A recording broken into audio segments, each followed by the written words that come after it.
Hello বন্ধুরা, তোমরা সবাই ভালো আছো? আশা করি ভালো আছো। আজকে আবার নতুন ভিডিও নিয়ে চলে এলাম। আজকের এই চিকেন এনেছে দাদা ভাই, বললো যে এটা নতুন কিছু একটু রান্না করো। তো সবসময় একঘেয়ে আলু পেঁয়াজ দিয়ে মাংসের ঝোল আর ভালো লাগে না, কষাও আর ভালো লাগে না। নতুন কিছু করলে যেন ভালো লাগে একটু খেতে। তা আমি আবার ভাবলাম কি রান্না করা যায় চিকেন দিয়ে। আমি চিকেন পাতুরি বানাবো। ওর জন্যে আমি বললাম তাহলে চিকেন তো এনেই দিয়েছে দাদাভাই, ওই চিকেনটা তাহলে কীভাবে বানাবো পুরো ভিডিওটা দেখতে থাকো। চিকেনটাকে ছোটো ছোটো পিস করে নেবো, কারণ চিকেন পাতুরি তাদের বড়ো পিস করলে ভালো সিদ্ধ হবে না। ছোটো ছোটো পিস করে নেবো, দিয়ে কীভাবে মশলা মাখিয়ে কীভাবে করবো পুরো ভিডিওটা দেখো, দেখলে তোমাদেরও ভালো লাগবে। এইভাবে বাড়িতে বানিয়ে খাও, দেখবে খুব ভালো লাগবে। সবসময় একঘেয়ে চিকেন কষা ঝোল বিরক্তি লেগে যায়, যেন একই জিনিস খাবার। আমার তো একই জিনিস খাবার খেতে ইচ্ছাই করে না। একটুকুনি এইসব জিনিস দিয়ে নতুনত্ব কিছু বানিয়ে খাবো, খুব ভালো লাগে। তোমার দাদার তো আরোই ভালো লাগে, আমার চা থেকে ওর বেশি ভালো ভালো নতুন নতুন খাবার বানিয়ে দিলে একদম গুছিয়ে খাবে, আর শুধু বলবে এটা এনে দিচ্ছি, ওটা করো, ওটা এনে দিচ্ছি, ওই করো, এরকমই করে। দেখো বন্ধুরা, মাংসটাকে ধুয়ে নিয়েছিলাম, দিয়ে কুচি কুচি করে পরিষ্কার করে রেখে দিয়েছি। এবারে কি কি মশলা দেবো সেটা তোমাদের দেখাবো। দেখো, এই যে টমেটো কুচি, পেঁয়াজ কুচি, কাঁচা লঙ্কা গোটা, আদা রসুন টমেটো পেঁয়াজ পেস্ট করা, এটা সব একসঙ্গে পেস্ট করেছি।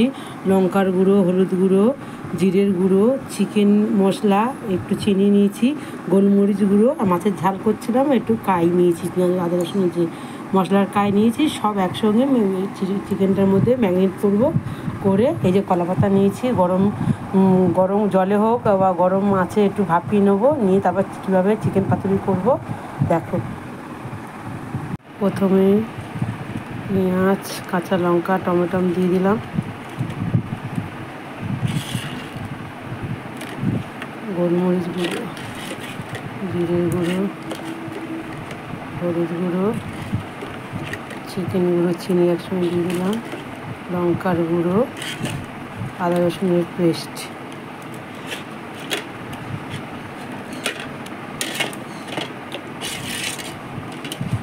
এই যে মশলার কাইটা দিয়ে দিলাম, সব এটা দিয়ে দিলাম, পরিষ্কার করে মাখিয়ে নেবো, তারপরে তেল দেবো। সব রকম দিয়ে ভালো করে চিকেনটাকে মাখিয়ে নেবো। কিছুটা মাংস আবার রেখে দিয়েছি সন্ধ্যাবেলা পকোড়া খাওয়া বলে, কারণ আবার একটু চিকেন আমার যখনই আনে আমি একটু রেখে দিই সন্ধ্যাবেলা একটু চায়ের সঙ্গে পকোড়া খাওয়ার জন্যে। বেকার সেই আবার চিকেন পকোড়া খাওয়ার জন্য কিনবে, একবারে আনলে একটু তরকারি করি আর একটু রেখে দিই চিকেন পকোড়া খাওয়ার জন্য। এই যে মাখানো হয়ে গেছে, এবার তেল দিয়ে মাখাবো। তেল দেবো, ভালো করে মাখিয়ে 10 মিনিট চাপা দিয়ে রেখে দেবো।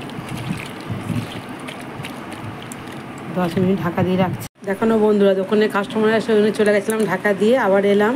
এবার নুন দেবো, নুনটা তোমরা পরিমাণ মতন নুনটা দিয়ে দেবে। তারপরে গরম মশলার গুঁড়ো দিয়ে দেবো, কেন কলাপাতার ঢাকনা একেবারে এক চাপানে করবো তো, ওই জন্য আর কোনো দিকে নাড়াবো না বা কিছু করবো না, ওর জন্যই সব রকম একসঙ্গে মাখিয়ে নুন গরম মশলা সব একবারে দিয়ে দেবো।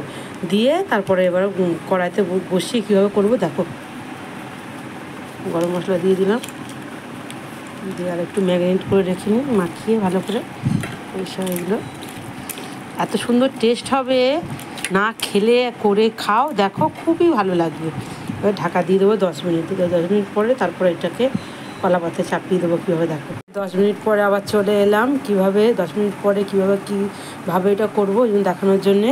যে কড়াটা তেল গরম করে নিয়েছি, রান্নাঘরে একটা তরকারি বলছি বলে রান্নাঘরটা দেখাতে পারিনি, এখানে গুছিয়ে রান্নাঘরে। এই যে বন্ধুরা, 10 মিনিট পরে আবার চলে এলাম, কড়াটাকে গরম করে নিলাম সরষের তেল দিয়ে, কারণ নিচে ধরে যায় না, উঠতে চাইবে না, ওই জন্য তেল দিয়ে একটু গরম করে নিলাম। আর পাতাগুলো গরম আঁচেতে ভাপিয়ে নিয়েছি, দিয়ে কীভাবে সাজাচ্ছি দেখো। প্রথমে কলা পাতাটা এইভাবে দিয়ে দেবো, আর একটা দিয়ে দেবো, কারণ চিকেনটাকে জল বার হবে তো, একটু মোটা করে দিতে হবে। আবার দুটো দিয়ে দিলাম, দিয়ে সুন্দর করে সাজিয়ে নিলাম, একটু তেল দিয়ে কলা পাতাটাকে আবার মাখিয়ে নিলাম।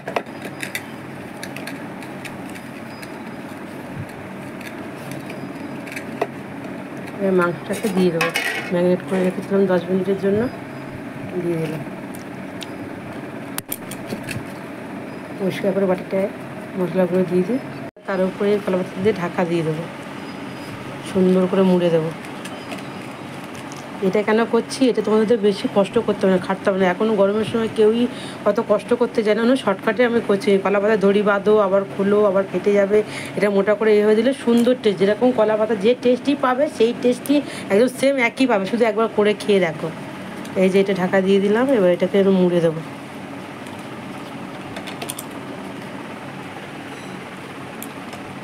দিয়ে তারপর একটা বাসন ঢাকা দিয়ে দেবো।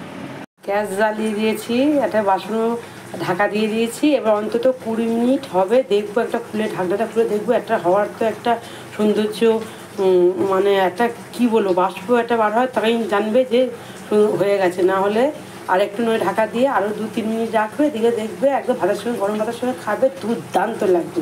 20 মিনিট পরে আবার এলাম, দেখি জিনিসটা হয়েছে কি না।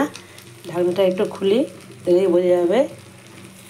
না, আরও একটু বাকি আছে হতে, এটুকু নেড়ে দেবে, কারণ ওটা হলে এপিট ওপিট করা হয়, এটা তো এপিট ওপিট করা যাবে না। একটু নেড়ে দিলাম, দিয়ে আর একটু ঢাকা দিয়ে দিলে আরও 5 মিনিট থাকলে হয়ে যাবে।